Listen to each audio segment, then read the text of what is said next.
Sardis ಸಭೆಯನ್ನು ಕುರಿತು ಮೂರನೇ ವಚನದ ಕೊನೆ ಭಾಗವರೆಗೂ ನಾವು ಧ್ಯಾನಿಸಿಕೊಂಡೆವು. ಆದ್ದರಿಂದ ನೀನು ಹೊಂದಿದ ಉಪದೇಶವನ್ನು, ಅದನ್ನು ಕೇಳಿದ ರೀತಿಯನ್ನು ನೆನಪಿಗೆ ತಂದುಕೊಂಡು ಅದನ್ನು ಕಾಪಾಡಿಕೋ ಮತ್ತು ದೇವರ ಕಡೆಗೆ ತಿರುಗಿಕೋ. ನೀನು ಎಚ್ಚರವಾಗಿಲ್ಲದಿದ್ದರೆ ಕಳ್ಳನು ಬರುವಂತೆ ಬರುವೆನು. ನಾನು ಯಾವ ಗಳಿಗೆಯಲ್ಲಿ ನಿನ್ನ ಮೇಲೆ ಬರುವನೋ ಅದು ನಿನಗೆ ತಿಳಿಯುವುದೇ ಇಲ್ಲ ಎಂಬುದಾಗಿ ಇರುವಂತಹ ವಚನವನ್ನು ನಾವು ಧ್ಯಾನ ಮಾಡಿಕೊಂಡೆವು. ಶ್ರಮೆಯ ಕಾಲಘಟ್ಟದಲ್ಲಿ ಹಿಂಸೆ ತಾಳಬೇಕಾದರೂ ಹಿಂಜರಿಯಲೇಬಾರದು ಎಂಬುದಾಗಿ ಇಬ್ರಿಯ ಪತ್ರಿಕೆ 10ನೇ ಅಧ್ಯಾಯ 32-38 ವಚನಗಳಲ್ಲಿ ನಾವು ತಿಳಿದುಕೊಂಡೆವು. ಮತ್ತು ಅಪೊಸ್ತಲನಾದ ಪೌಲ ತಿಮೋತಿಗೆ ಬರೆಯುತ್ತಾ 2ನೇ ತಿಮೋತಿ 2ನೇ ಅಧ್ಯಾಯ 2-5 ವಚನಗಳಲ್ಲಿ ಕ್ರಿಸ್ತಿಯ ಜೀವನ ಅಂದ್ರೆ, ವಿಶ್ವಾಸಿಯ ಜೀವನ ಅಂದ್ರೆ ಅದು it is A life of soldier. ಅದು ಕ್ರಿಸ್ತನ ಒಳ್ಳೆಯ ಸೈನಿಕತೆ ಹೋರಾಡು. ಸೈನಿಕನ ಜೀವನದಲ್ಲಿ ಯಾವ ರೀತಿಯಾಗಿ ಕಷ್ಟ ಬಂದರೂ, ದುಃಖ ಬಂದರೂ, ವೇದನೆ ಇದ್ದರೂ ಅದನ್ನು ವ್ಯಕ್ತಪಡಿಸದೆ ತಾನು ಯಾವ ಆ ಸೈನ್ಯದ ಅದರಲ್ಲಿರುವಂತ ಕಮಾಂಡರ್ನ ಅವರನ್ನ ಮೆಚ್ಚಿಸೋದಕ್ಕೆ ಹೇಗೆ ಪ್ರಯಾಸ ಪಡ್ತಾರೋ ಹಾಗೆ ನಾವು ಕರ್ತನಾದ ಯೇಸು ಕ್ರಿಸ್ತನನ್ನ ಮೆಚ್ಚಿಸುವುದೇ ಒಂದು ದೃಷ್ಟಿನಾಗಿಟ್ಟುಕೊಂಡು ಆತನನ್ನ ಮೆಚ್ಚಿಸುವಂತವರಾಗಿ ಉಪದೇಶ ಮಾಡಬೇಕು, ಆ ಉಪದೇಶವನ್ನು ಹೊಂದಬೇಕು ಎಂಬುದಾಗಿ ಹೇಳ್ತಾ ಬಂದದ್ದು ನಾವು ನೆನಪು ಮಾಡಿಕೊಂಡೆವು. ಮತ್ತು 3-4 ವಚನಗಳಲ್ಲಿ ಕರ್ತನ ಬರೋದಕ್ಕೆ ನಾವು ಸಿದ್ಧತೆ ಹೊಂದಿರಬೇಕು. ಆತನು ಬರುವ ಸಮಯ ಯಾವ ಸಮಯದಲ್ಲಾದರೂ ಬರಬಹುದು.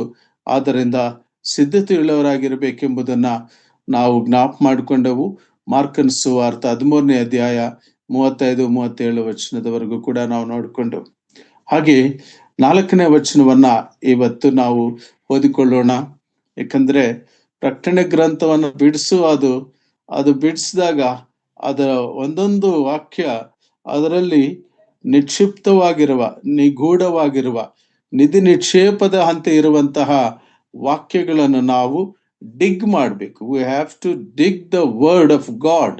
ಅದರಲ್ಲಿ ಇರುವಂತಹದನ್ನು ತೆಗೆದು ಆ ಅಂಶಗಳನ್ನು ಧ್ಯಾನಿಸಿ ಅವುಗಳನ್ನ ನಮ್ಮ ಆತ್ಮೀಯ ಜೀವನಕ್ಕೆ, ನಮ್ಮ ಹೃದಯಕ್ಕೆ ಅನ್ವಯಿಸ್ಕೊಳ್ಬೇಕು. ಒಬ್ಬ ಭಕ್ತನ ಹೇಳ್ತಾನೆ, the word of God is a gold mine. It is not just a small tea tray, it's a bouquet, it's a big bouquet. ಅದು ಬಹಳ ವಿಸ್ತಾರವಾದ ಆಹಾರ ಇರುವಂತಹದ್ದು. ಜೀವಾಹಾರವು ನಾನೇ ಎಂಬುದಾಗಿ ಕರ್ತನಾದ ಯೇಸು ಕ್ರಿಸ್ತನು ಹೇಳಿದನು. ಅದೇ ರೀತಿಯಲ್ಲಿ ಇದೊಂದು ಘನಿ, ಇದರಲ್ಲಿರುವಂತ ಆತ್ಮೀಯ ಅಂಶಗಳನ್ನ ನಾವು ಹೆಚ್ಚೆಚ್ಚಾಗಿ ಧ್ಯಾನಿಸಬೇಕು, ಅವುಗಳನ್ನು ಅಳವಡಿಸಿಕೊಳ್ಳಬೇಕು.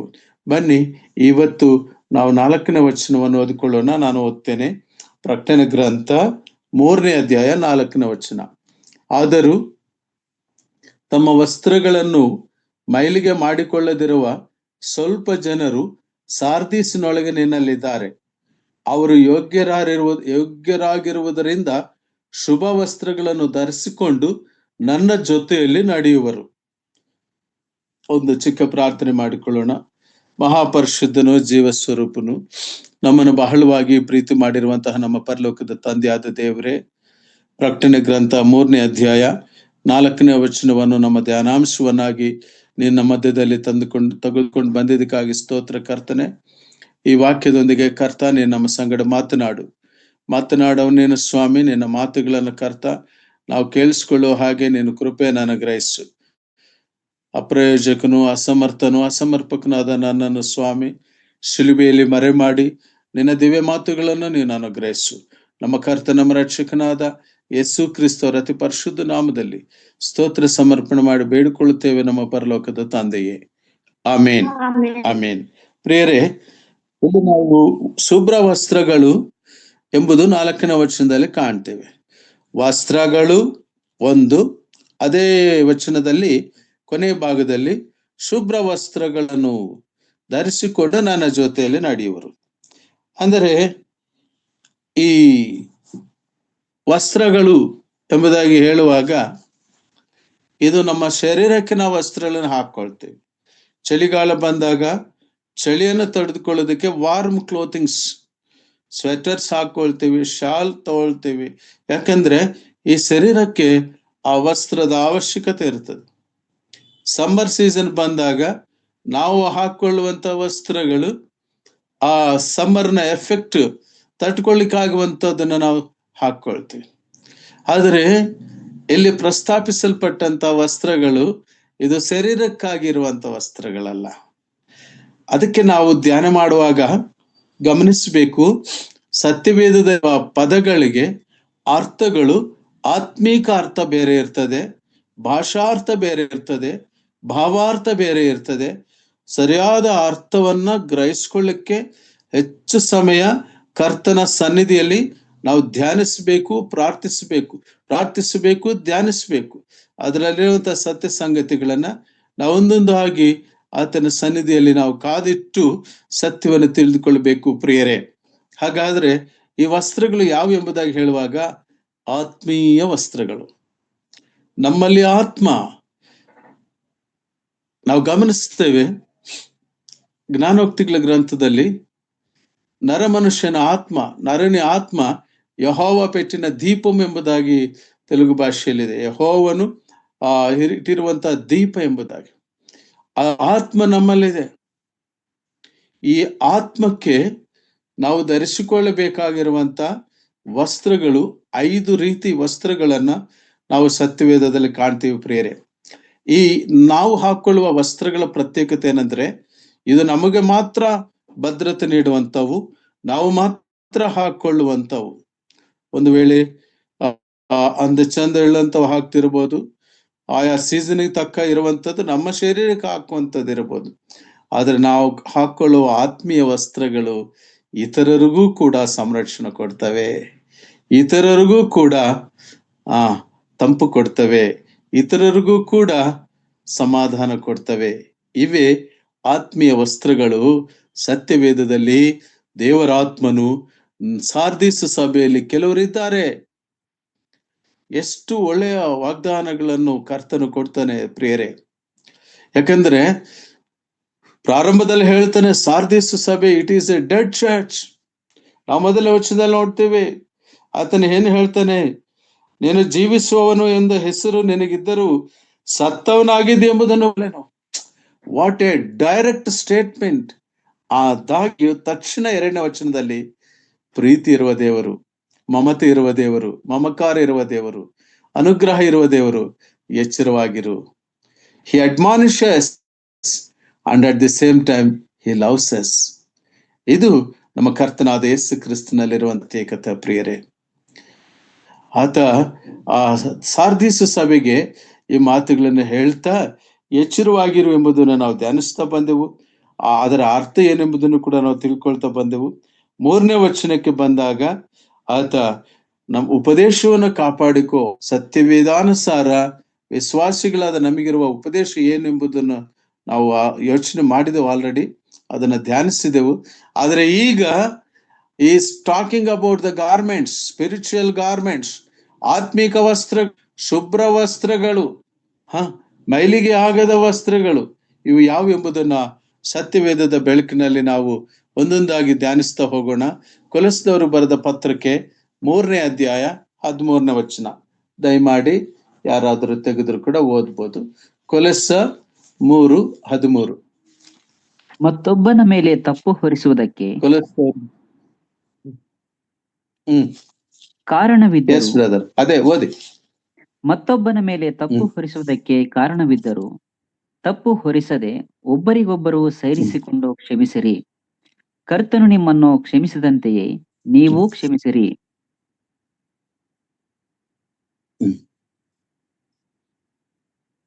ಇನ್ನೊಂದು ವಚನ ಓದಿ ಬ್ರದರ್.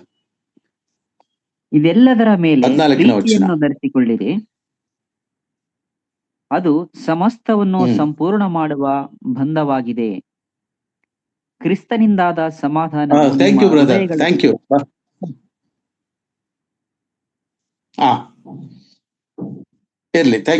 Thank you. ಬಹಳ ಚೆನ್ನಾಗಿ ಓದಿದ್ರಿ. ಇಲ್ಲಿ ಪ್ರಿಯರೇ, ನಾನು ಆಲ್ರೆಡಿ ಹೇಳಿದ್ದೇನೆ, ಈ ವಸ್ತ್ರಗಳು ನಮಗೆ ಮಾತ್ರ ಇರುವಂತಲ್ಲ, ರೆಸಿಪ್ರೊಕೇಟಿವ್, ಇತರರಿಗೂ ಕೂಡ ಇದು ಅನ್ವಯಿಸುವಂತ ವಸ್ತ್ರಗಳು. ಈ ಆತ್ಮೀಯ ವಸ್ತ್ರ ಇದನ್ನು ಧರಿಸಿಕೋಬೇಕು. ಏನನ್ನು? ಮತ್ತೊಬ್ಬನ ಮೇಲೆ ತಪ್ಪು ಹೊರಿಸುವುದಕ್ಕೆ ಕಾರಣವಿದ್ದರು ತಪ್ಪು ಹೊರಿಸಬಾರದು. ಒಬ್ಬರಿಗೊಬ್ಬರು ಸೈರಿಸ್ಕೊಳ್ರಿ. ಇಂಗ್ಲಿಷ್ ನಲ್ಲಿ ಒಂದು ಪದ ಹೇಳ್ತಾರೆ, ಎರರ್ ಟಾಲರೆನ್ಸ್. ಈ ಕಾಲಘಟ್ಟ ಎಂತದಂದ್ರೆ ಎರರ್ಸ್ ನಡೀತವೆ, ಟಾಲರೇಟ್ ಮಾಡಿ. ಎರರ್ ಟಾಲರೆನ್ಸ್ ಅದರ ಅರ್ಥ ಅದರಲ್ಲಿ ನಾವು ಭಾಗಿಯಾಗಬೇಕು ಅಂತಲ್ಲ, ಅದ್ರ ಜೊತೆ ಹೋಗ್ಬೇಕಂತಲ್ಲ, ಬಟ್ ಟಾಲರೇಟ್. ಒಬ್ಬರಿಗೊಬ್ಬರು ಸೈರಿಸಿಕೊಂಡು ಕ್ಷಮಿಸಿರಿ, ಕರ್ತನು ನಿಮ್ಮನ್ನು ಕ್ಷಮಿಸಿದಂತೆಯೇ ನೀವು ಕ್ಷಮಿಸಿರಿ. ಇದೆಲ್ಲದರ ಮೇಲೆ ಪ್ರೀತಿಯನ್ನು ಧರಿಸಿಕೊಳ್ಳ್ರಿ. ಪ್ರೀತಿ ಎಂಬ ವಸ್ತ್ರ ಅದು ಧರಿಸಿಕೊಂಡ್ರೆ ಅದು ನಮ್ಮಷ್ಟಕ್ಕೆ ಮಾತ್ರ ಅಲ್ಲ, ನಮ್ಮ ಸುತ್ತಲೂ ಇರೋರಿಗೂ ಕೂಡ ಅದು ಸೇಫ್ಟಿ. ನಮ್ಮ ಸುತ್ತಲೂ ಇರೋರಿಗೂ ಕೂಡ ಆ ವಸ್ತ್ರದ ಅದರ ಒಂದು ಸಂರಕ್ಷಣೆ ಹೊಂದುವಂತವರಾಗಿರ್ತಾರೆ ಪ್ರಿಯರೇ. This is the agape love. ಕರ್ತನಾದ ಯೇಸು ಕ್ರಿಸ್ತನು ತಾನೇ ಆ ರೀತಿಯ ಪ್ರೀತಿಯನ್ನ ನಮಗೋಸ್ಕರವಾಗಿ ಕಲ್ವಾರಿ ಕ್ರೂಸಿನಲ್ಲಿ ಆತನ ತೋರಿಸಿದನು ಪ್ರಿಯರೇ. ಬದಲು ಮಾತನಾಡಲಿಲ್ಲ. ಉಣ್ಣೆ ಕತ್ತರಿಸುವನ ಬಳಿಯಲ್ಲಿ ಕುರಿಯು ಯಾವ ರೀತಿ ಮೌನವನ್ನು ತಾಳಿತೋ ಆ ಮೌನಕ್ಕೆ ಆತನು ಜಾರಿದನು, ಸೈರಿಸಿಕೊಂಡನು. ನಮ್ಮ ಕರ್ತನಾದ ಯೇಸು ಕ್ರಿಸ್ತ ನಮಗೆ ಮಾದರಿ ಆಗಬೇಕು. ನಮ್ಮ ಆತ್ಮೀಯ ಜೀವಿತದಲ್ಲಿ ನಮಗೆ ಹಿಂಸೆ ನಡೆದಾಗಲೂ, ಅನ್ಯಾಯ ಬಂದಾಗಲೂ, ನೋವು ಸಂಭವಿಸಿದಾಗಲೂ ಆತನು ನಮಗೆ ಮಾದರಿ ಆಗಿರುವ ಆತನು ಪ್ರಿಯರೇ. ಅದಕ್ಕಾಗಿ ಆತನೊಂದು ಮಾತನ್ನ ಹೇಳ್ತಾನೆ, ಪ್ರೀತಿಯನ್ನು ಧರಿಸಿಕೊಳ್ಳಿರಿ. ಆ ಪ್ರೀತಿ ಎಂಬ ವಸ್ತ್ರ ಅದು ಸಮಸ್ತವನ್ನು ಸಂಪೂರ್ಣ ಮಾಡುವ ಬಂಧವಾಗಿದೆ. ಇಟ್ ಯುನೈಟ್ಸ್, ಎಲ್ಲವನ್ನ ಕೂಡ ಸಂಪೂರ್ಣ ಮಾಡುವಂತ ಒಂದು ಬಂಧನ ಇರುವಂತಹದ್ದು.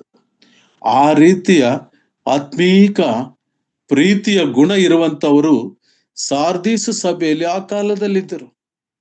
ಕರ್ತನಲ್ಲಿ ಪ್ರಿಯರೇ, ಅಷ್ಟು ಮಾತ್ರ ಅಲ್ಲ, ಅವರ ಒಬ್ಬರನ್ನೊಬ್ಬರು ಇಂಟರ್ ಪರ್ಸನಲ್ ರಿಲೇಶನ್ಶಿಪ್ಸ್, ವ್ಯಕ್ತಿಯ ನಡುವೆ, ಸೇವಕನ ನಡುವೆ, ವಿಶ್ವಾಸಿಯ ನಡುವೆ, ನಾವೆಲ್ಲರೂ ಸಂಖ್ಯೆಯಲ್ಲಿ ತುಂಬಾ ಚಿಕ್ಕವರು ಎಂಬುದಾಗಿ ಕರ್ತನ ನಮ್ಮನ್ನು ಆರಿಸಿಕೊಂಡಿದ್ದು, ನಮ್ಮ ನಡುವೆ ಈ ಪ್ರೀತಿಯ ಬಂಧ, ಈ ಪ್ರೀತಿಯ ಬಾಂಧವ್ಯವೆಂಬ ಆತ್ಮೀಯ ವಸ್ತ್ರ ನಾವು ಹೊಂದಿದಂತವರಾಗಿದ್ದರೆ ಆತನ ಜೊತೆಯಲ್ಲಿ ನಡೆಯವರಾಗಿರ್ತೇವೆ. ನೋಡ್ರಿ, ಆ ಮಾತು 4ನೇ ವಚನದ ಕೊನೆ ಭಾಗದಲ್ಲಿ ನಾವು ಆ ಮಾತು ಕಾಣ್ತೇವೆ. ಪ್ರಕಟಣೆ ಗ್ರಂಥ 3ನೇ ಅಧ್ಯಾಯ 4ನೇ ವಚನದಲ್ಲಿ ನಾವು ಗಮನಿಸಿ ನೋಡುತ್ತೇವೆ ಆ ಮಾತನ್ನ. ಪ್ರಕಟಣೆ ಗ್ರಂಥ 3ನೇ ಅಧ್ಯಾಯ 4ನೇ ವಚನ, ಶುಭ ವಸ್ತ್ರಗಳನ್ನು ಧರಿಸಿಕೊಂಡು ನನ್ನ ಜೊತೆಯಲ್ಲಿ ನಡೆಯುವರು. Do you want to walk with God? ನೀವು ಕರ್ತನಾದ ಯೇಸು ಕ್ರಿಸ್ತನ ಜೊತೆಯಲ್ಲಿ ನಡೆಯಬೇಕಾ? ಹಾಗಾದರೆ ನಿನ್ನ ವಸ್ತ್ರಗಳ ವಿಷಯದಲ್ಲಿ ಆತನ ಇಷ್ಟಪಡುವ ರೀತಿಯ ವಸ್ತ್ರಗಳನ್ನು ಧರಿಸು. ಆಗ ಕರ್ತನು ತಾನೇ ಹೇಳ್ತಾನೆ, ಆ ಸಾರ್ದಿಸ್ ಸಭೆ ಎಲ್ಲರನ್ನು ಡೆಡ್ ಚರ್ಚ್ ಅಥವಾ ಡೆಡ್ ಪೀಪಲ್ ಎಂಬುದಾಗಿ ಹೇಳಿಲ್ಲ, ಅದರಲ್ಲಿ ಕೆಲವರು ಈ ವಸ್ತ್ರಗಳನ್ನು ಧರಿಸಿಕೊಂಡಿರೋದ್ರಿಂದ ಅವರನ್ನು ಐಡೆಂಟಿಫೈ ಮಾಡಿದನು. ಈ ವಿಶ್ವಾಸಿಗಳ ಲೋಕದಲ್ಲಿ, ಈ ಕನ್ಫ್ಯೂಷಿಯಸ್ ಕ್ರೈಸ್ತ ಪ್ರಪಂಚದಲ್ಲಿ ಕರ್ತರು ದೃಷ್ಟಿಸಬೇಕಾದರೆ ಆತನ ಕೆಲವು ಐಡೆಂಟಿಟಿ ಮಾರ್ಕ್ಸ್ ನಾವು ಹೊಂದಿರಬೇಕು ಪ್ರಿಯರೇ. ತ್ವಯತೈರ ಸಭೆಗೂ ಕೂಡ ಇದೇ ರೀತಿ ಹೇಳಿದರು. ತ್ವಯತೈರ ಸಭೆಯಲ್ಲಿ ಕೂಡ ಕರ್ತನಾಂತ ಯೇಸು ಕ್ರಿಸ್ತನು ಆ ಯೆಜಬೇಲನ ಬೋಧನೆಯನ್ನ, ಅಗಾಧ ಬೋಧೆಯ ಬಗ್ಗೆ ನಾವು ಸುಮಾರು 2-3 ಸೆಷನ್ಸ್ ಧ್ಯಾನ ಮಾಡ್ತಾ ಬಂದೆವು. ಅದು ಎಲ್ಲಿಂದ ಬಂದದ್ದು, ಆ ಅಗಾಧ ಬೋಧೆ ಏನು ಅಂತ. ಅದನ್ನು ಅವಲಂಬಿಸದೇ ಇರುವವರು, ಬಹಳ ಚೆನ್ನಾಗಿದೆ ಕನ್ನಡ ಭಾಷೆಯಲ್ಲಿ ಆ ಮಾತನ್ನ ನಾನು ಓದ್ಲಿಕ್ಕೆ ಇಷ್ಟಪಡ್ತೀನಿ. ಪ್ರಕಟಣೆ ಗ್ರಂಥ 2ನೇ ಅಧ್ಯಾಯ ನಾವು ನೋಡೋಣ ಆ ಮಾತು. 24ನೇ ವರ್ಷ ಮಧ್ಯಭಾಗದಿಂದ ನಾನು ಓದ್ತಿದ್ದೀನಿ. ಅಗಾಧ ಬೋಧೆಯಿಂದ ಹೇಳಿಸಿಕೊಂಡಿರುವ ಸೈತಾನನಿಂದ ಪ್ರೇರಿತವಾದ ದುರ್ಬೋಧನೆಯನ್ನು ನಿಮ್ಮಲ್ಲಿ ಯಾರ್ಯಾರು ತಿಳಿಯದೆಯೂ ಅವಲಂಬಿಸದೆಯೂ ಇರುತ್ತಾರೋ ಅವರಿಗೆ ಹೇಳುವುದೇನೆಂದ್ರೆ, ನಿಮಗಿರುವುದನ್ನು ನಾನು ಬರೋ ತನಕ ಬಿಗಿಯಾಗಿ ಹಿಡಿದುಕೊಂಡಿರಬೇಕೆಂಬ ಅಪ್ಪಣೆಯನ್ನೇ ಹೊರತು ಮತ್ತೊಂದು ಭಾರವನ್ನು ನಿಮ್ಮ ಮೇಲೆ ಹಾಕುವುದಿಲ್ಲವೆಂಬುದೇ. ಕೆಲವರಿದ್ದಾರೆ, there are a few people, there are a few honest followers of Lord Jesus Christ. ಅವರನ್ನು ಕರ್ತನಾದ ಯೇಸು ಕ್ರಿಸ್ತನು ದೃಷ್ಟಿಸುವನಾಗಿದ್ದಾನೆ ಪ್ರಿಯರೇ. ಅದರಿಂದ ನನ್ನ ಸಂದೇಶದ ಮುಂದಿನ ಭಾಗಕ್ಕೆ ಹೋಗ್ತೇನೆ. ಯೆಶಾಯನ ಪ್ರವಾದನ ಗ್ರಂಥ 61ನೇ ಅಧ್ಯಾಯ 3ನೇ ವಚನದಲ್ಲಿ ನಾವೊಂದು ಮಾತು ಕಾಣ್ತೇವೆ. ನಮ್ಮಲ್ಲಿ ಯಾವಾಗ್ಲೂ ಕೂಡ ಉತ್ಸಾಹವೆಂಬ ವಸ್ತ್ರ ಇರಬೇಕು, ಸ್ತೋತ್ರವೆಂಬ ವಸ್ತ್ರ ಇರಬೇಕು. ದಯಮಾಡಿ ನೋಡ್ರಿ, ಯೆಶಾಯನ ಪ್ರವಾದನೆ ಗ್ರಂಥ 61ನೇ ಅಧ್ಯಾಯ 3ನೇ ವಚನ. ಯೆಶಾಯನ ಪ್ರವಾದನೆ ಗ್ರಂಥ 61ನೇ ಅಧ್ಯಾಯ 3ನೇ ವಚನ. ಇವುಗಳನ್ನು ಪ್ರಚುರಗೊಳಿಸುವುದಕ್ಕೂ ದುಃಖಿತರೆಲ್ಲರನ್ನು ಸಂತೈಸುವುದಕ್ಕೂ ಚಿಯೋನಿನಲ್ಲಿ ಶೋಕಿಸುವವರಿಗೆ ಬೂದಿಗೆ ಬದಲಾಗಿ ಶಿರೋಭೂಷಣ, ದುಃಖವಿದ್ದಲ್ಲಿ ಆನಂದ ತೈಲ, ಕುಂದಿದ ಮನಕ್ಕೆ ಪ್ರತಿಯಾಗಿ ಉತ್ಸಾಹ ಸ್ತೋತ್ರದ ವಸ್ತ್ರ, ಇವುಗಳನ್ನು ಒದಗಿಸಿಕೊಡುವುದಕ್ಕೂ ಆತನು ನನ್ನನ್ನು ಕಳುಹಿಸಿದ್ದಾನೆ. ಯೆಹೋವನು ತನ್ನ ಪ್ರಭಾವಕ್ಕೋಸ್ಕರ ಸಾಕು ಬ್ರದರ್.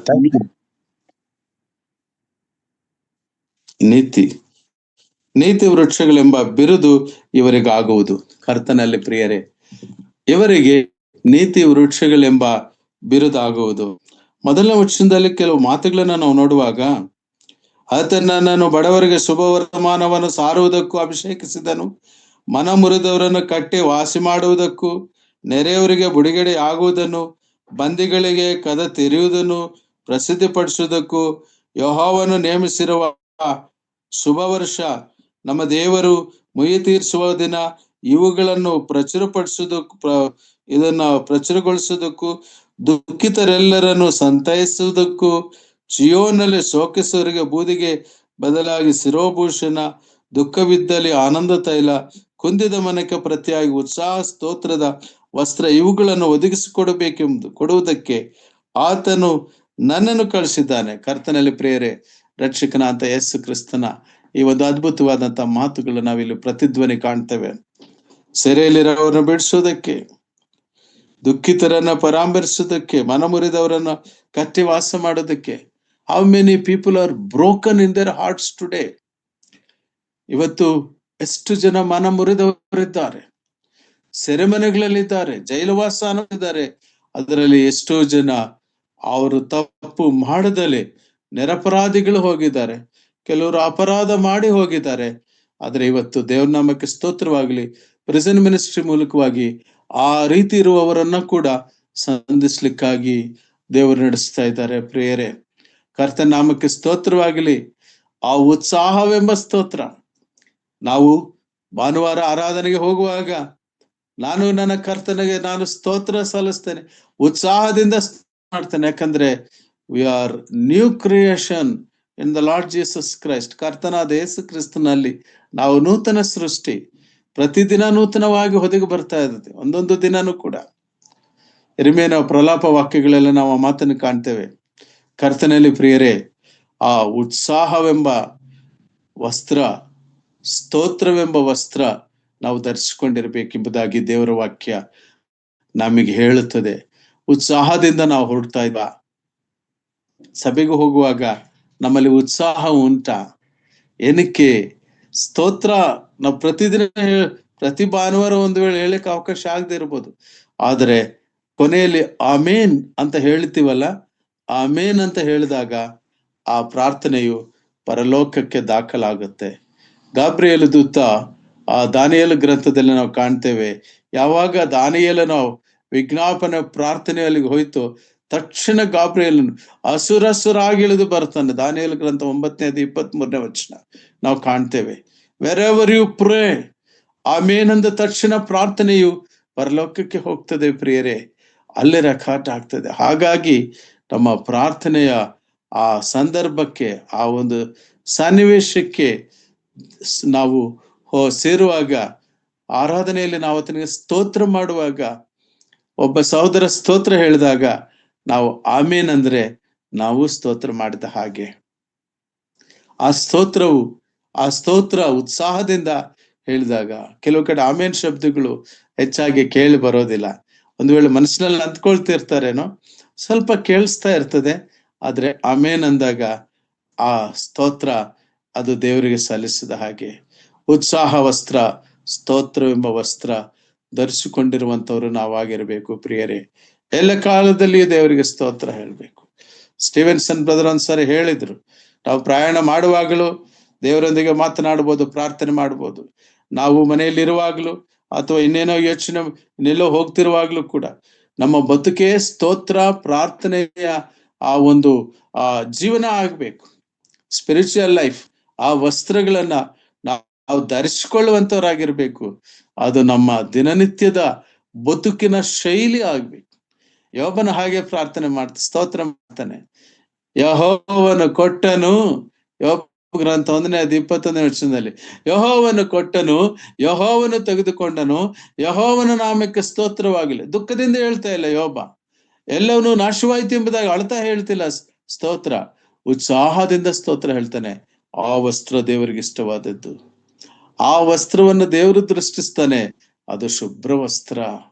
ಕರ್ತನಲ್ಲಿ ಪ್ರಿಯರೇ, ಸ್ತೋತ್ರವೆಂಬ ವಸ್ತ್ರ. ಮುಂದಕ್ಕೆ ಹೋಗ್ತೀನಿ ನಾನು. 1 ಥೆಸಲೋನಿಕದವರು ಬರೆದ ಪತ್ರಿಕೆ 5ನೇ ಅಧ್ಯಾಯ 8ನೇ ವಚನ. 1 ಥೆಸಲೋನಿಕ 5ನೇ ಅಧ್ಯಾಯ 8ನೇ ವಚನ. ನಾವಾದರೂ ಹಗಲಿನವರಾಗಿ ವಿಶ್ವಾಸ ಪ್ರೀತಿಗಳೆಂಬ ವಜ್ರ ಕವಚವನ್ನು, ರಕ್ಷಣೆಯ ನಿರೀಕ್ಷೆಯೆಂಬ ಶಿರಸ್ತ್ರಾಣವನ್ನು ಧರಿಸಿಕೊಂಡು ಸ್ವಸ್ಥ ಚಿತ್ತರಾಗಿರೋಣ. ಯಾಕಂದರೆ ದೇವರು ಸಾಕು ಬ್ರದರ್, ಥ್ಯಾಂಕ್ ಯು. ಕಂಪ್ಲೀಟ್ ಮಾಡಿ, ಸೆಂಟೆನ್ಸ್ ಕಂಪ್ಲೀಟ್. ಸಾರಿ. ಯಾಕಂದರೆ ದೇವರು ನಮ್ಮನ್ನು ತನ್ನ ಕೋಪಕ್ಕೆ ಗುರಿಯಾಗಬೇಕೆಂದು ನೇಮಿಸದೆ, ನಾವು ನಮ್ಮ ಕರ್ತನಾದ ಯೇಸು ಕ್ರಿಸ್ತನ ಮೂಲಕವಾಗಿ ರಕ್ಷಣೆಯನ್ನು ಸಂಪಾದಿಸಿಕೊಳ್ಳಬೇಕೆಂದು ನೇಮಿಸಿದನು. ಸಾಕು brother, thank you, thank you. ವಿಶ್ವಾಸ ಪ್ರೀತಿ ಇವುಗಳನ್ನ ಒಂದು ಕಂಪ್ಯಾರಿಸನ್ ಕೊಡ್ತಾರೆ, ಒಂದು ಅನಾಲಜಿ. ಅದೇನಂದ್ರೆ ಸ್ಟ್ರಾಂಗ್ ಕವರೇಜ್, ಅದೇ ವಜ್ರ ಕವಚ. Diamond is symbol for strength, ಅದು ಬಹಳ ಗಟ್ಟಿಯಾದಂತ ಒಂದು ಇದಾಗಿರುವಂತದ್ದು. ಆ ರೀತಿಯ ವಜ್ರ ಕವಚದಂತಿರುವ ನಂಬಿಕೆ, ವಿಶ್ವಾಸ. ಬಿಲೀಫ್, ಫೇತ್ ಎರಡು ಡಿಫರೆಂಟ್ ಉಂಟು. ನಂಬಿಕೆ ಮತ್ತು ವಿಶ್ವಾಸ. ವಿಶ್ವಾಸ ಎಂಬುದಾಗಿ ಹೇಳುವಾಗ ಅದು ಬಹಳ ಗಾಢವಾದಂತ ಒಂದು ನಂಬಿಕೆ. ಆ ವಿಶ್ವಾಸ ಮತ್ತು ಅದರ ಜೊತೆಗೆ ಪ್ರೀತಿ, ಈ ಎರಡು ನಮ್ಮ ಕವಚಗಳಾಗಿ ಇರಬೇಕು ಎಂಬುದಾಗಿ ಹೇಳ್ತಾನೆ. ರಕ್ಷಣೆ ಎಂಬ ವಸ್ತ್ರಗಳು ಜೊತೆಗೆ ವಿಶ್ವಾಸ ಪ್ರೀತಿ ಎಂಬ ಕವಚಗಳನ್ನು ನಾವು ಧರಿಸಿಕೊಂಡಿರುವಂತವರಾಗಿರ್ಬೇಕೆಂಬುದಾಗಿ ನಾವು ನೋಡ್ತೀವಿ ಪ್ರಿಯರೇ. ಕೊನೆಯದಾಗಿ ನನ್ನ ಸಂದೇಶವನ್ನು ಮುಕ್ತಾಯ ಮಾಡುವ ಹಂತದಲ್ಲಿದ್ದೀನಿ ನಾನು. 5ನೇ ರೀತಿ ವಸ್ತ್ರ, ನೀತಿ ವಸ್ತ್ರವನ್ನು ಧರಿಸ್ಕೋಬೇಕು. ನಮ್ಮ ಕರ್ತನಾದ ಯೇಸು ಕ್ರಿಸ್ತ ನಮಗೊಂದು ಮಾತು ಹೇಳ್ತಾನೆ ಪ್ರಿಯರೇ, ಮತ್ತಾಯನ ಬರೆಸುವಾರ್ತೆ 5ನೇ ಅಧ್ಯಾಯ 20ನೇ ವಚನದಲ್ಲಿ, ನಿಮ್ಮ ನೀತಿಯು ಶಾಸ್ತ್ರಿಗಳ ನೀತಿಗಿಂತಲೂ ಪರಿಸಯ್ಯರ ನೀತಿಗಿಂತಲೂ ಹೆಚ್ಚಿನದಾಗಿ ಹೋದರೆ ನೀವು ಪರಲೋಕ ರಾಜ್ಯವನ್ನು ಸೇರಲಾರಿರಿ. ಪರಿಸಯ್ಯರ ನೀತಿ ಅಂತದ್ದು ತಪ್ಪು ಹುಡುಕುವ ನೀತಿ. ಪರಿಸಯ್ಯರ ನೀತಿ ಅಂತದ್ದು ಧರ್ಮಶಾಸ್ತ್ರವನ್ನು ಅನುಸರಬೇಕು. ಕರ್ತನಾದ ಯೇಸು ಕ್ರಿಸ್ತನನ್ನ ಅವರು ಅನುಮಾನಿಸ್ತಿದ್ರು, ಸಂದೇಹ ಪಡ್ತಿದ್ರು, ಪ್ರಶ್ನೆ ಹಾಕ್ತಿದ್ರು, ತಪ್ಪಿಗೆ ಶಿಕ್ಷಿಸುವಂತ ಪ್ರಯತ್ನ ಮಾಡ್ತಿದ್ರು. ಅದು ಅವರ ಒಂದು ಗುಣಲಕ್ಷಣ ಆಗಿತ್ತು. ಅದಕ್ಕೆ ಯೇಸು ಒಂದು ಮಾತನ್ನ ಹೇಳ್ತಾರೆ. ಆದ್ರೆ ಕೀರ್ತನೆಯಲ್ಲಿ ನಾವು ಮುಂದಕ್ಕೆ ಹೋಗೋಣ. ಕೀರ್ತನೆ 132 9ನೇ ವಚನ, ಸಾಮ್ಸ್ 132 verse 9. ಓದಿ ಬ್ರದರ್. ನಿನ್ನ ಯಾಜಕರು ನೀತಿ ಎಂಬ ವಸ್ತ್ರವನ್ನು ಹೊದ್ದುಕೊಳ್ಳಲಿ, ನಿನ್ನ ಭಕ್ತರು ಉತ್ಸಾಹ ಧ್ವನಿ ಮಾಡಲಿ. ಸಾಕು ಬ್ರದರ್, ಥ್ಯಾಂಕ್ ಯು. ನಿನ್ನ ಉತ್ಸಾಹ ಧ್ವನಿ ಮಾಡಲಿ, ನೀತಿ ಎಂಬ ವಸ್ತ್ರ. ಹೌದು ಪ್ರಿಯರೇ, ನಮಗೆ ಈ 5 ಶುಭ ವಸ್ತ್ರಗಳು, ಆತ್ಮೀಯ ವಸ್ತ್ರಗಳು ನಾವು ಧರಿಸಿಕೊಂಡವರಾಗಿ ಕರ್ತನನ್ನು ಹಿಂಬಾಲಿಸೋಣ. ಯಾಕೆಂದ್ರೆ ಆತನ ಜೊತೆ ನಡೆಯುವಂತವರು ಈ ರೀತಿ ವಸ್ತ್ರಗಳನ್ನು ಧರಿಸಿಕೊಂಡಿರಬೇಕು. ನಮಗಿನ್ನ 2 ಸಭೆಗಳಿವೆ, ಫಿಲದೆಲ್ಫಿಯಾ ಸಭೆ, ಲವೋದಿಕೀಯ ಸಭೆ. ಲವೋದಿಕೀಯ ಸಭೆಯಲ್ಲಿ ವಸ್ತ್ರಗಳೇ ಇಲ್ಲ. ದೇವರು ಆಪಾದನೆ ಅವರ ಮೇಲೆ, ನೀನು ದಿಗಂಬರನು, ನೀನು ಕುರುಡನು, ಎಂತ ಒಂದು ನೇರ ಆಪಾದಗಳು ನಾವಲ್ಲಿ ಕಾಣ್ತೇವೆ. ಅವಾಗ ನಾವಿನ್ನು ಕೆಲವು ಬೇರೆ ಸಂಗತಿಗಳನ್ನ ಧ್ಯಾನಿಸ್ತೇವೆ ಪ್ರಿಯರೇ. ಫಿಲದೆಲ್ಫಿಯಾ ಸಭೆ ಮಧ್ಯದಲ್ಲಿ ದೇವರಿಗೆ ಬಹಳ ಸಂತೋಷ ಕೊಟ್ಟಿರುವಂತ, ದೇವರು ಇಷ್ಟಪಟ್ಟಿರುವ ಸಭೆ ಫಿಲಡೆಲ್ಫಿಯಾ ಸಭೆ. ಫಿಲಡೆಲ್ಫಿಯಾ ಅಂದರೆ ಸಹೋದರ ಪ್ರೀತಿ ಅಂತ ಅರ್ಥ. ಸಾರ್ದಿಸ್ ಅಂದರೆ ಜಾರಿ ಹೋಗುವಂತ ಸಭೆ, ಅಂದರೆ ಡೆಡ್ ಚರ್ಚ್, ಮರಣಕ್ಕೆ ಜಾರುವಂತ ಸಭೆ ಆಗಿತ್ತು. ಇದರ ಹಿಸ್ಟಾರಿಕಲ್ ಹಿನ್ನೆಲೆಯನ್ನು ಕರ್ತನ ಚಿತ್ತವಿದ್ದರೆ ಮುಂದಿನ ಸಂದರ್ಭಗಳಲ್ಲಿ ನಾನು ತಮ್ಮ ಜೊತೆಯಲ್ಲಿ ಶೇರ್ ಮಾಡ್ಕೊಳ್ತೇನೆ. ಕರೆಕ್ಟ್ ಆಗಿ ಈ ಸಾರ್ದಿಸ್ ಕಾಲಘಟ್ಟಕ್ಕೆ ಕ್ರೂಸೇಡ್ಸ್ ನಡೆದವು. ಹಿಸ್ಟರಿನಲ್ಲಿ ಕ್ರೂಸೇಡ್ಸ್ ನಡೆದವು. ಜಾನ್ ನಾಕ್ಸ್, ಜಿಂಗ್ಲಿ, ಮಾರ್ಟಿನ್ ಲೂಥರ್, ಹೇಗೆ ದೇವರು ಆಯಾ ಕಾಲಘಟ್ಟಕ್ಕೆ ಕೆಲವರನ್ನ ಎಬ್ಬಿಸಿ ತನ್ನ ನೀತಿಯನ್ನ ಕಾಪಾಡಿಕೊಳ್ಳೋದಕ್ಕೆ ಆ ಕಾಲಘಟ್ಟದಲ್ಲಿ ದೇವರು ತನ್ನ ನಡೆಸ್ತಾ ಬಂದನು ಎಂಬುದನ್ನು ನಾವು in the time line of the message of Sardis ಸಭೆಯ ಎಂಡಲ್ಲಿ ನಾವು ನೋಡ್ತೇವೆ. ಕರ್ತನಲ್ಲಿ ಪ್ರಿಯರೇ, ಜಾನ್ ಡಬ್ಲ್ಯೂ ರೈಸ್ ಅನ್ನೋ ಒಬ್ಬ ವ್ಯಕ್ತಿ, ಒಬ್ಬ ರೈಟರ್, ಒಬ್ಬ ಬರಹಗಾರ ಆತ ಒಂದು ಮಾತನ್ನ ಹೇಳ್ತಾನೆ. ಈ 7 ಸಭೆಗಳಿಗೆ ಇರುವ ಸಂದೇಶಗಳು ನಮಗೆ ಸಂಬಂಧಪಟ್ಟದಲ್ಲ. ಪ್ರಕಟಣೆ ಗ್ರಂಥ ಅಂದ್ರೆ ನೇರವಾಗಿ ನಾವು 4ನೇ ಅಧ್ಯಾಯಕ್ಕೆ ಹೋಗ್ಬೇಕು, ಪರಲೋಕ ತೆಗೆಯಲ್ಪಡ್ತದೆ, ಅಲ್ಲಿಂದಲೇ ನಾವು ಧ್ಯಾನ ಮಾಡ್ಬೇಕೆಂಬುದಾಗಿ ಅವರ ದೃಷ್ಟಿಕೋನದಲ್ಲಿ, ಅವ್ರ ಯೋಚನೆಯಲ್ಲಿ ಅವ್ರು ಹೇಳಿರ್ಬೋದು. ಆದರೆ ಪ್ರಕಟಣೆ ಗ್ರಂಥದ ಒಂದೊಂದು ವಾಕ್ಯನ ನಾವು ಧ್ಯಾನಿಸಲೇಬೇಕು. ಅದರಲ್ಲಿ ಒಂದನ್ನು ತೆಗಿಬಾರದು, ಅದಕ್ಕೆ ಒಂದನ್ನು ಸೇರಿಸಬಾರದು. ಹಾಗಾಗಿ ಲೈನಿಯರ್, ಇಂಟರ್ಲೈನಿಯರ್ ಮೆಥಡ್ ನಲ್ಲಿ ಈ ವಾಕ್ಯಗಳನ್ನ ಓದುವವನು, ಕೇಳುವವರು, ಇದನ್ನು ಅನುಸರಿಸಿ ನಡೆಯುವವರು ಧನ್ಯರು ಎಂಬುದಾಗಿ ದೇವರ ಮಾತು ಬರೆಯಲ್ಪಟ್ಟಿದೆ. ಪ್ರಿಯರೇ, ಇದು ಎಂತಹ ಒಂದು ಧನ್ಯತೆ! ಈ ವಾಕ್ಯಗಳನ್ನು ಧ್ಯಾನಿಸುವಾಗ, ಇದರ ಕುರಿತು ಅವಲೋಕನ ಮಾಡುವಾಗ, ಆ ಇಂಟರ್ ಟೆಕ್ಸ್ಚುಯಲ್ ಮೆಥಡ್ ನಲ್ಲಿ, ಆ ಇಂಟರ್ಲೈನಿಯರ್ ಸ್ಟಡಿ ಮಾಡುವಾಗ, ಕರ್ತನಲ್ಲಿ ಪ್ರಿಯರೇ, ದೇವರಾತ್ಮನ ಒಂದು ಆ ಅಂತರಾಳದ, ಕರ್ತನಾದ ಯೇಸು ಕ್ರಿಸ್ತನ ಅಂತಃಕರಣದ ಆ ಆಳದಿಂದ ಬಂದಂತ ಆ ಒಂದು ಸಂಗತಿ, ಆ ಆತ್ಮ ನಿವೇದನೆಯನ್ನು ಒಂದೊಂದು ಸಭೆಗೂ ಆ ಸಭೆಯನ್ನು ಕುರಿತು ಅದರ ಹೆಸರನ್ನು ಹೇಳಿ ಅಡ್ರೆಸ್ ಮಾಡುವುದು, ಅದರಲ್ಲಿರುವಂತ ಮೆಚ್ಚುಗೆ, ಅದರಲ್ಲಿರುವಂತ ತಪ್ಪು ಮತ್ತು ಅದರಿಗಿರುವಂತ ಎಚ್ಚರಿಕೆ ಮತ್ತು ಅದರಿಗಿರುವಂತ ವಾಗ್ದಾನ ಮತ್ತು ಅದಕ್ಕಾಗಿರುವಂತ ಕರೆಯುವಿಕೆ, ಇದೇ ಅಂಶಗಳನ್ನು ಅನುಸರಿಸ್ತಾ ಯಾವ ರೀತಿ ದೇವರು ತಾನೇ ಮಾತಾಡುತ್ತಾ ಆ ಸಭೆಗಳನ್ನ, ಇವು ಎಲ್ಲ ಸಭೆಗಳಿಗೂ ಗೊತ್ತಾಗುವಂತೆ ಕಿವಿಯುಳ್ಳವನು ಕೇಳಲಿ ಎಂಬುದಾಗಿ ಒಂದೊಂದು ಸಭೆಗೆ ಸಂದೇಶ ಆದ ನಂತರ ಅಂತ್ಯದಲ್ಲಿ ಈ ಮಾತು ದೇವರಾತ್ಮನು ಬರೆಸಿಕೊಟ್ಟಿದ್ದಾನೆ. ಪ್ರಿಯರೇ, ಅದಕ್ಕೋಸ್ಕರವಾಗಿ ನಾವು ಕೂಲಂಕಷವಾಗಿ ಧ್ಯಾನಿಸ್ತಾ ಇದ್ದೇವೆ. ವಚನದ ನಂತರ ವಚನ, ಆ ವಚನದಲ್ಲಿರುವಂತ ಮುಖ್ಯಾಂಶಗಳನ್ನು ತೆಗೆದುಕೊಂಡು ದೇವರ ಸನ್ನಿಧಾನದಲ್ಲಿ ಅವುಗಳನ್ನು ನಾವು ಆಳವಾಗಿ ಧ್ಯಾನಿಸ್ತೇವೆ. ಕರ್ತನಿಗೆ ಮಹಿಮೆ ಉಂಟಾಗಿ